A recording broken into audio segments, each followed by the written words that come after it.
竞选盟2.0主席玛丽亚陈在11月18号被警方逮捕，让她无法出席由她一手号召的 Birthday 舞集会。在她被关押的这几天，白天有人为她步行到国会请愿，晚上也有人风雨不改到独立广场声援。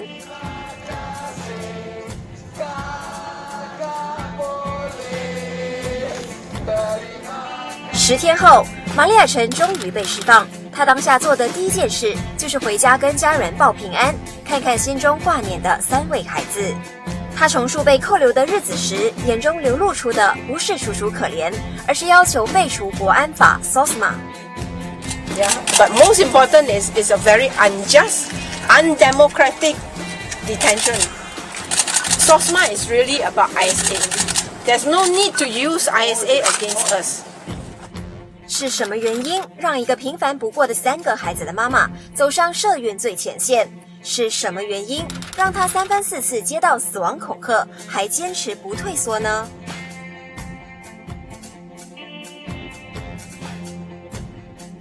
各位观众朋友，大家晚上好！百个睽违已久的节目 On the Hot Seat 再度跟大家见面了。今天呢，我们还是秉持着百个一贯的直播精神，大家可以随时提问，我们的主持人会挑选你的题目，请我们的嘉宾作答。当然，观众朋友可以用中英文发问，我们会稍作整理，才让嘉宾回答。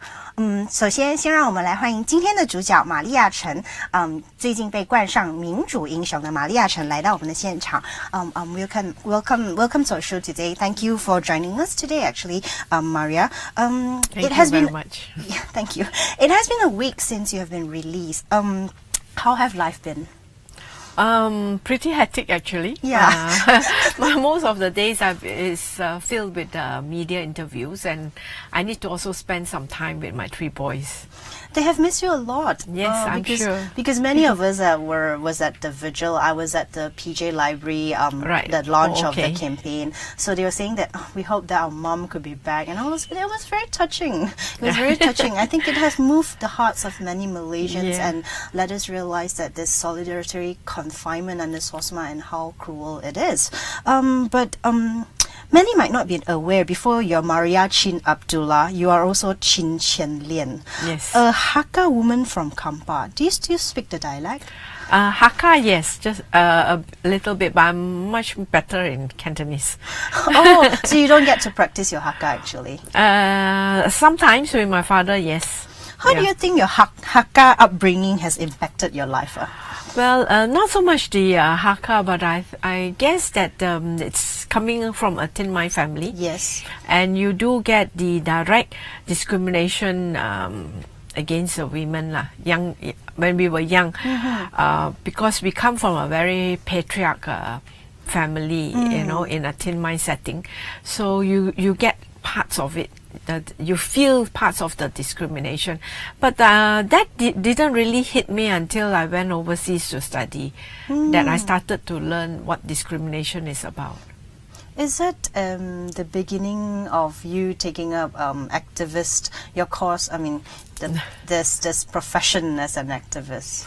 Not so much as a professional, because there's not much of a career in social activism, but the very fact that you start to realize that there is discrimination within our society, and yet nobody wants to talk about it. So when I came back, that was in 1985. There was already a group of women who were keen to actually work on rape and domestic violence. That time, topics like that are not talked about. It's always like a private issue, and we used to have a lot of hate mails, you know, being sent to us. But now we have gone quite far in the sense that, you know, people are looking for solutions for rape, how to stop rape and how to stop domestic violence. Yes, and yes. for me, that's a progress. Oh, okay. So at what point in your life that you actually decided that, you know, I'm going to do this for the rest of my life? I don't quite remember the moment that I made up my mind, but it's part of a very dynamic, organic development that from getting involved in AWAM, the All Women's Action Society, and then I started getting more and more involved in women's rights issues, and it expanded into human rights. But you did a degree in urban planning in London. Master's in urban planning, a degree in economics, yes. So you have never been into the corporate world? Well, I did have a sting at the corporate world when I came back, but I guess that I was more comfortable doing social activism. Not to say that, salaries were very high, but it gives me the satisfaction. Yeah. So, at any point in your life have you wanted to give this up? Because, you have been detained under SOSMA and all this. Any point of your life that you think now? Not now. You wanted to give it up now? No. I mean, since those days. No, actually, no. I actually do enjoy, and I like the challenge that we have. Plus also the solidarity that I get from the women's rights groups. So it keeps us going. And we have formed a very strong coalition called the Joint Action Group for Gender Equality. There are about 10 to 15 women's organizations, and we have worked together for the past 30 over years. So that has actually kept me going, knowing that, change can take time, but we can also make change happen. So, since you have been in this line for so long, what is the most apparent change? You said that when you first came back to Malaysia, people don't even talk about domestic violence and all this gender equality issue. Yeah. But what would you think that 30 years after what you have done, the most apparent change that have been happening to the women in this country?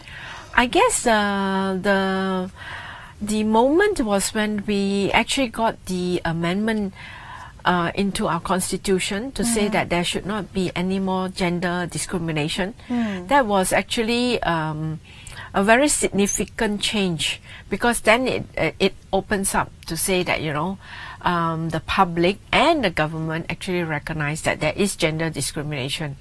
Secondly is that the laws related to rape, and we also got the Domestic Violence Act. Those are actually also very significant change, because that means government is recognizing that we have to stop violence against women, and so does the public, because now when you talk about rape, people understand what rape means. Yes. And we went through a process. So those are the significant changes that we have. Besides that, now you do see that the younger women Yes. are actually taking up their own struggle. It's encouraging for me. How long did all this law reform and the amendments of constitution actually take? Oh, it takes a long time, years, yeah. I wish that it didn't need to go through that long, because if the government had been more sensitive and more responsive, we don't need to struggle for 20 over years before we see the laws changing. I think that the government needs to actually step up a bit more to look at not just the violence against women, but the discriminations to face during workplace, the sexual harassment. These are also quite key issues that are facing our women, or even women's political participation, because up to now, for the past 30 years, we are still at 10%. Yes. 22 women parliamentarians, nothing to boast about. So these are the issues that if we want women's rights issues to be pushed forward, we have to do much more. And it's not just the public, not just women's rights groups, but the government. Okay, so much about defending women's right in Malaysia, right? But I know that you yourself has actually married your late husband, and Right. you actually converted. That is also quite a I don't know, but in your set and at that background in those years, it has been a very bold decision, right?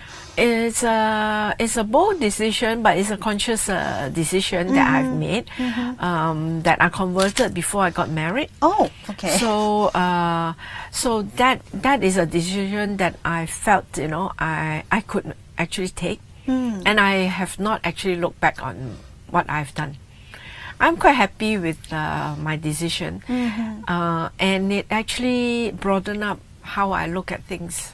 So, as a convert, do you actually encounter any problems living in in Malaysia, in the society? How your family actually look at you and stuff? I guess it initial stage there's some teething problem, you know, getting used to it. But I must say that, you know, my late husband Yunus and also his family has been very supportive of me.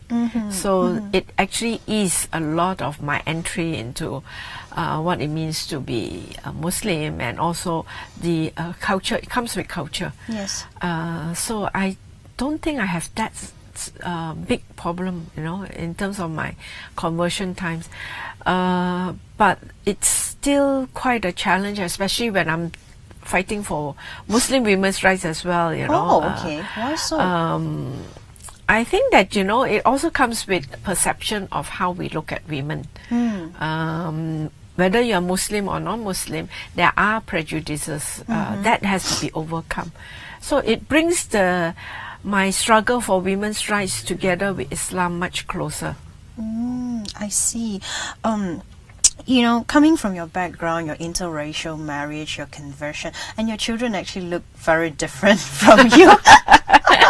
Do you think you can mix? Yes, very mixed. When they walk into the hall, I was like, oh, these are her children. Yeah, of course, I think they take a lot from their father. Yes. But do you have any advice? Because so for our society to be more inclusive, you know how things are nowadays. We are not as inclusive as we used to be. Right. Yeah. Do you have any? Maybe you can offer like some advice on this. Well, I think that is really to do with ourselves, our perception of each other. It's also to do with the education system that we're in. It doesn't encourage interaction. We are separated where national schools are supposed to be inclusive. Yes. But it's now like termed Malay schools, and that for me is a sad thing. Then we have Chinese school, we have Tamil school. There has to be some conversation around how we want to better our education system and to allow for better interaction. How was it in your days, the school that you attended? In fact, during my time, right? Chinese school and Tamil school doesn't play such a big role. Okay. Yeah, as compared to now. So the national schools, or that time the convent schools that we go to, are very multiracial. So there's no problem in terms of seeing each other as friends. Yes. Whereas now, it's very sad to know that, you know, Chinese have never even entered into Malay household, and also vice versa. That doesn't happen during my time. So I'm used to going with a group of friends, multiracial, and we used to go for every festival. But that kind of got lost along the line. And seriously, you know, education system plays a big role in segregating us to some extent. But we can still repair that. It's a matter of political will. I see. So now, just now we touched about your husband. So especially after your detention, we actually get to know more about Maria Chin as a person, and you know, her husband and her children. Can you tell us a little bit more about your husband? Well, he's also a activist himself. He's very committed to the Palestinian cause, and of course, if you go on the web, you know, you can find out that, you know, he has participated in the Palestinian Liberation Organization, and I'm proud that he did that. Definitely, because that is his commitment. At that time, he feels that, you know, he wants to do something for the oppressed, and he did it for the Palestinians. So it's not something that he will look back and say, "Oh, I should not have done that." Yeah. I think that he did it. He was committed and he wanted to help people. So, but when he came back to Malaysia, of course, it's back to reality. And he actually, when we got married, he kind of like played a background role. He doesn't get too involved in social activism. It's mainly me doing quite a lot of the women's rights work. He actually got into teaching, and he was very happy as a lecturer. He loves teaching, and he loves interacting with our kids. So he has stayed along that way.